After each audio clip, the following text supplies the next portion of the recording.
Hey guys, this is Michael with Quiet Lawn. We get asked a lot about how we charge our batteries overnight, and I think people that haven't gotten, they're still curious about getting into electric equipment. I think they think it's a lot more complicated than what it really is, at least in our case.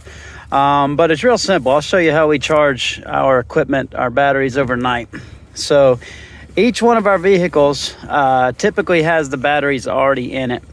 And all we do to charge those batteries overnight when we're done with the day is we have these power strips in here, just normal surge protectors. I've got one over here, and I've got one located under all this stuff right here.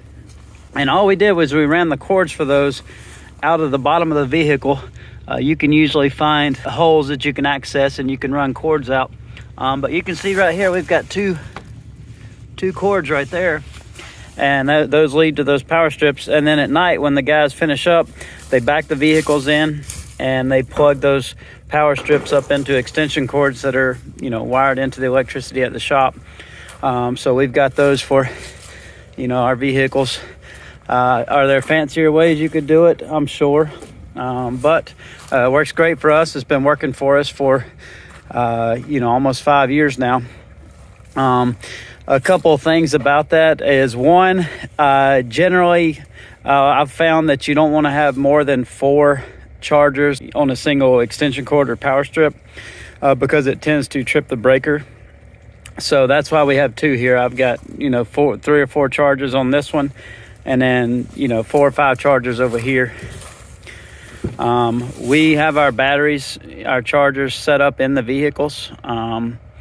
I don't know if we'll keep that next year, but as for right now, that's what we're doing it, the way we're doing it. We might have a central battery charging point in the shop next year where we just, grab the number of batteries we need for the day, but I haven't decided yet. But this is how we do it. It's real simple. We do this with all of our vehicles. All you got to do is get your surge protectors or whatever you want to, power strips, whatever you want to plug your chargers into.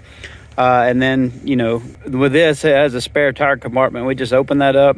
Below that were some rubber grommets that you could take out, or you could put cords in, and it would allow you to get the cords outside the vehicle. And that's how we do it. So pretty simple. If you have any more questions about that, please comment below. If you've got a larger piece of equipment like a mean green mower or something like that, obviously you're going to need, a dedicated circuit. And you're going to need, a different kind of plug. But, we had the same thing. That's how we did it the same way with our mean green mower. And we had a dedicated 30 amp kind of RV box, or whatever you call it, where you plug an RV in. And we just added that, and it had its own dedicated cord. But the same thing, we just had when we had the box truck, we just had the cord for the mean green mower hanging out, and we'd plug this into it at night, and everything would charge up.